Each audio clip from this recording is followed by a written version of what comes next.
Good morning दोस्तों, मैं आपका दोस्त एचपी वशिष्ठ, प्रॉफिट गुरु ओके लाइफ यूट्यूब चैनल की तरफ से, फेसबुक पेज की तरफ से आपका बहुत बहुत स्वागत, बहुत बहुत प्यार।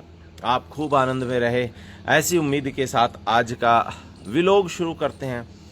बीइंग माई सेल्फ, अपनी मौज में कैसे पहुंचेंगे, कैसे अपने ब्रेन को अलाइनमेंट करेंगे, कैसी सोच जो हम चाहते हैं वो बनाएं।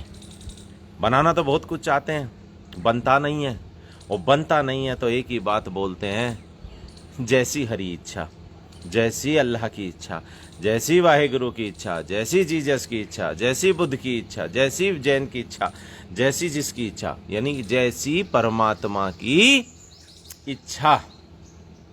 तो इसके ऊपर एक बहुत विशेष कहानी सुना रहा हूं, ध्यान से सुनना।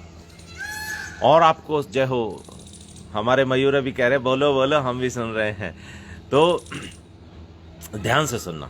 Good morning, good morning. Amit भाई, मेरी आवाज़ आ रही है हो, बता देना। आप सभी लोग जो लाइव आते हैं मेरे साथ मिलकर के, एक ये चौपाल हो गई एक किस्म से ना, नीम के पेड़ के नीचे की चौपाल, जहाँ पे कुछ लाइव लोग भी आते हैं और बैठ करके बातें करते हैं। ये वो लोग हैं जो मेरी तरह सुबह उठ जाते हैं, इंतजार करते हैं कि कब 8 बजेंगे और कब हम लोग जा करके लाइव सुनेंगे। जी थैंक यू अमित भाई।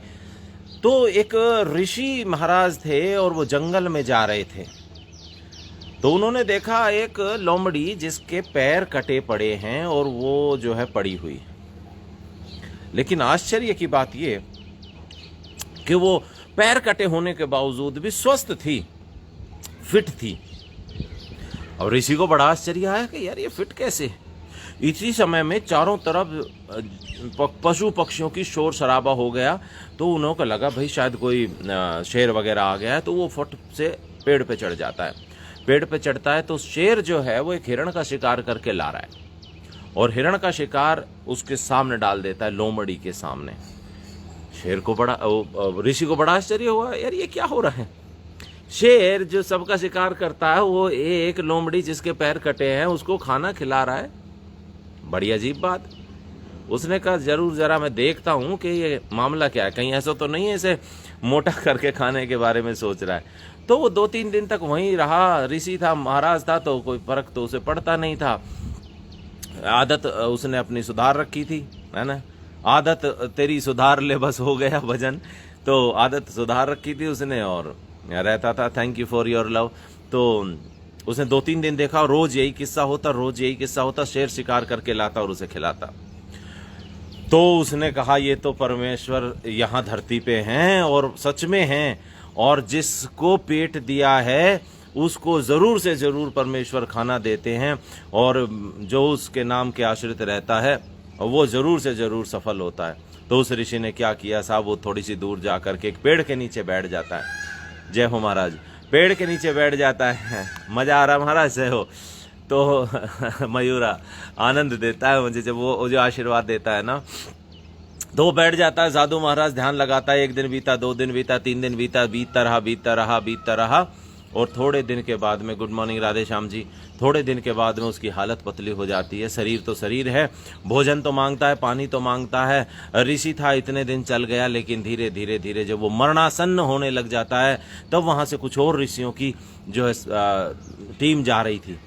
तो वो ऋषियों ने देखा कि यार एक साधु जो है वो मरणासन्न है, तो उसके पास रुक जाते हैं। भाई क्या बात है।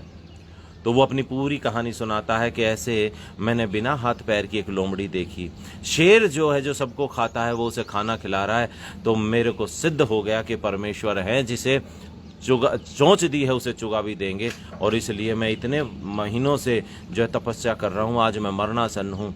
आप बताइए, जो परमेश्वर के अधीन हो, क्या उसको भगवान भूखा रखना चाहिए? आप मुझे बताइए, मैंने ऐसा कौन सा गलत कार्य किया जो आज मैं भूखा मर रहा हूँ? तो ऋषि बड़े समझदार थे, उन्होंने कहा कि हे ऋषि महाराज, आप गलत तो नहीं हो, लेकिन आपने भगवान की मर्जी को गलत समझ लिया। भगवान आपको स्वस्थ हाथ पैर दिए हैं, स्वस्थ शरीर दिया है। भगवान जय हो, भगवान आपको शेर बनाना चाहते थे और आप लोमड़ी बनना चाहते हो। आप वो लोमड़ी बनना चाहते हो जिसके हाथ पैर कटे पड़े थे। भगवान चाहते थे कि आप शेर बनो, शेर। शुक्रिया, मुझे अच्छा लगा आपको समझ में आया बात को। तो कई दफ़ा हमारे साथ ऐसा होता है, हम गलत इंटरप्रेशन कर लेते हैं परमेश्वर की बात की। शुक्रिया, बहुत बहुत शुक्रिया आपके प्यार का। हम गलत इंटरप्रेशन कर लेते हैं परमेश्वर की बात को। भगवान ने हमें अच्छा, मैं हमेशा रोज कहता हूं, मैं तो शेर की तरह भांति दूसरों के लिए जीने की कोशिश कर रहा हूं, शेर की भांति, क्योंकि परमेश्वर ने मुझे अच्छे माता पिता दिए, अच्छे भाई बहन दिए, अच्छे सगे संबंधी दिए, अच्छे मित्र दिए, अच्छा कारोबार दिया, धन धान्य संपूर्ण घर दिया, आज्ञाकारी संतान, स्वस्थ शरीर दे दिया। कलयुग में इतना कुछ देने के बाद में मैं कैसे लोमड़ी की तरह पड़ा रहूं? मैं क्यों ना लोगों की सेवा में लगूं? मैं क्यों ना, हमारे बहुत सारे भाई बहन जो है सिर्फ अपने लिए जीते हैं। उन्हें लगता है 50,000 लाख 2 लाख रुपया कमा लिया, अपने घर में साधन जुटा लिए, बस हमारी जिम्मेदारी हो गई। क्या हमारी समाज के प्रति कोई जिम्मेदारी नहीं है? हम लोग सिर्फ कोसते रहते हैं दूसरे लोगों को। अरे भाई, जब सब कोसते रहेंगे, कोई करेगा नहीं तो होगा कैसे? तो याद रखिए, परमेश्वर ने अगर आपको इंसान बनाया है, आपके अच्छे माता पिता हैं, अच्छे भाई बहन हैं, अच्छे सगे संबंधी हैं, अच्छे मित्र, कारोबार, धन धान्य संपूर्ण घर, आज्ञाकारी संतान, स्वस्थ शरीर दिया है। कलयुग में आप ये वीडियो देख रहे हो तो परमेश्वर ने, जय हो महाराज, परमेश्वर ने आपको आदेश दिया है कि खड़े हो, कुछ करो, बड़ा करो, समाज के लिए कुछ अच्छा करो। सबसे पहला काम तो ये करो, ये वीडियो मेरे दोस्तों ये शेयर करो। क्या पता कोई गलत समझ रहा हो परमेश्वर की इच्छा को, और वो मेहनत करके हार गया हो और उसे लगा हो कि मेरे भगवान ने मेरे को यही इच्छा दी है। अरे शेर जो शिकार करता है, क्या हर बार शिकार कर पाता है? तो अगर उसने 2 बार शिकार किया और उसको शिकार नहीं मिला तो क्या जैसी हरी इच्छा मर जाएगा क्या वो? बताइए आप मुझे। हम लोग प्रयास करते हैं, 2 4 10 20 प्लान देते हैं, लोगों से मिलते हैं, उनको बताते हैं, और फिर उसके बाद कहते हैं भाई हमारे भाग में ये नहीं है। अरे कैसी बात कर रहे हो? अगर आपके भाग में ये नहीं होता तो आज आप इस दुनिया से चले जाते। जब तक आप जिंदा हो, जब तक आपके सांसें चल रही हैं, तब तक आपको ये नहीं मानना है कि आप हारने के लिए पैदा हुए हो, क्योंकि परमेश्वर ने आपको सांसें दी हैं, परमेश्वर ने आपको नॉलेज दी है, परमेश्वर आपको ये वीडियो दिखा रहे हैं तो वो यही कह रहे हैं, खड़ा हो मेरे बेटे, मेरी बिटिया खड़ी हो, कुछ कर। तू शेर है, तू शेर बनने के लिए पैदा हुआ है। और हर बार शेर शिकार करके नहीं बचता है, वो शिकार नहीं कर लेता है। तो आपके भी कई बार शिकार, यानी कि जब आप भोजन के लिए, समाज के लिए कुछ करने के लिए जाते हो तो आपको नेगेटिव रिस्पॉन्स मिलता है। उससे कोई घबराने की जरूरत नहीं। संसार में अच्छा भी है, बुरा भी है, लाभ है तो हानि भी है। इनसे क्या घबराना?